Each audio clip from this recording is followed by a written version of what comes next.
नमस्कार, मैं हूं निकिता रघुवंशी और स्वागत है आपका एमपी न्यूज के इस खास कार्यक्रम में, जिसमें आज हम आपको जानकारी देने वाले हैं कि मध्य प्रदेश के पूर्व मुख्यमंत्री दिग्विजय सिंह जो है सालों से जो कांग्रेस की हारी हुई सीटें हैं वहां पर जाना उन्होंने शुरू कर दिया है और वहां पहुंचकर उन्होंने कांग्रेस कार्यकर्ताओं को रिचार्ज करने का काम भी शुरू कर दिया है। इसी बीच वो अशोकनगर पहुंचे थे और यहाँ पर उन्होंने एक बड़ा बयान दिया है और इस बयान जो है ये बयान काफ़ी बड़ा बताया जा रहा है, जिसमें उन्होंने कहा है कि सिंधिया का पार्टी छोड़ना उनके लिए एक बड़े धक्के लगने वाली बात थी। तो जानते हैं हमारे सहयोगी सुनील से कि सुनील, दिग्विजय सिंह का ये जो बयान है इसके पीछे क्या है पूरा मामला और इसको लेकर आपकी क्या राय है? जी, पूर्व मुख्यमंत्री दिग्विजय सिंह को निकिता हम लगातार देख रहे हैं कि वो मध्य प्रदेश की राजनीति में फिर से मैदान में दिखाई दे रहे हैं। वो कांग्रेस की उन सीटों पर जा रहे हैं जहां पर ही कांग्रेस को हार का सामना मिला था। तो इसी तरह से वो 66 सीटों का उनको जिम्मा मिला है और कमलनाथ भी लगातार उसका फीडबैक लेते हुए दिखाई दे रहे हैं। तो इसी तरह से वो अशोकनगर की सीट पर गए थे और यहाँ पर उन्होंने ज्योतिरादित्य सिंधिया को लेकर बयान दिया कि उनके कांग्रेस छोड़ने को लेकर दिग्विजय सिंह को काफी बड़ा धक्का लगा था। तो इसको लेकर उन्होंने बताया कि माधवराव सिंधिया की जो विरासत थी उसको लेकर ज्योतिरादित्य सिंधिया आगे बढ़े, लेकिन उसके बाद उन्होंने बीजेपी का दामन थाम लिया।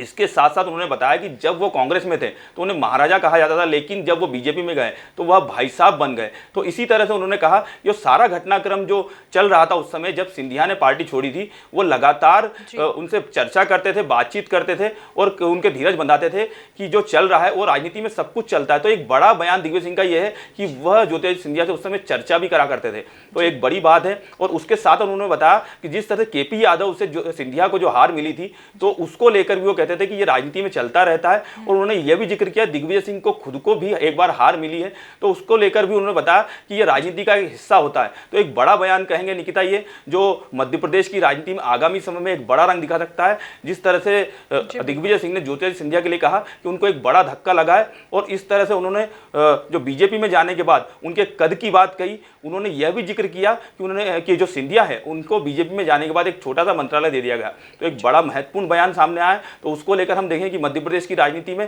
कि ग्वालियर चंबल की राजनीति में एक बड़ा मुकाम देखने को मिल सकता है। तो क्या लगता है आपको सुनील की ये जो बयान अब सामने आया है तो कांग्रेस क्या एक ज्योतिरादित्य सिंधिया के जो दल बदलने का जो मुद्दा है उसको बड़ा मुद्दा बना के यहाँ पर उतरेगी और क्या इसी रणनीति पे आगे काम करने वाली है?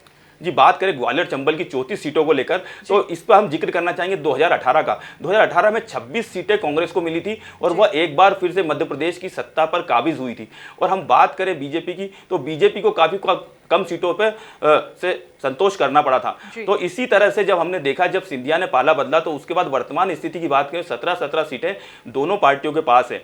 इसी तरह से जो आगामी जो विधानसभा चुनाव होगा उसमें बड़ा महत्वपूर्ण हो जाएगा सिंधिया का पाला बदलना और सिंधिया के लिए बड़ी चुनौती होगी ग्वालियर चंबल में जो अपनी प्रतिष्ठा है उसको कायम रखे।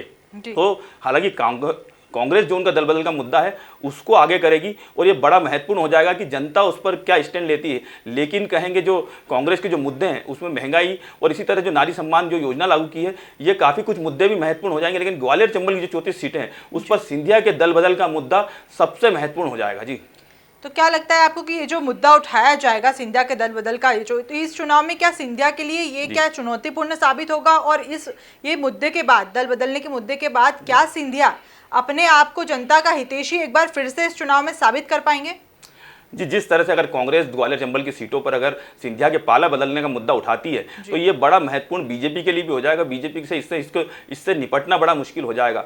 लेकिन जिस तरह से ज्योतिरादित्य सिंधिया की छवि है वो एक मास लीडर कहलाते हैं ग्वालियर चंबल के इलाके में, उनके सैकड़ों समर्थक है। तो इसी तरह से वो जनता के बीच जाते हैं और जिस तरह से वो पहले एक महाराजा की तरह जाते थे अब जिस तरह से वो एक भाई साहब की तरह जनता के बीच जाते हैं और जनता का अगर वो जो मत है वो हासिल करने में सक्षम होते हैं तो हम देखेंगे उस समय काफ़ी कुछ ग्वालियर चंबल की सीटों पे हो जाएगा और ये सिंधिया के लिए बड़ी चुनौती है। हालांकि अगर वो अपने आप को साबित कर देंगे तो उसके बाद ये दिग्विजय सिंह या राघवगढ़ घराने के लिए भी एक बड़ी मुश्किल खड़ी हो जाएगी, क्योंकि ग्वालियर चंबल की राजनीति में ये दो बड़े जो घराने हैं ये बड़े नाम रखते हैं और इसकी जो इनकी जो अदावत है वो काफ़ी पुरानी है।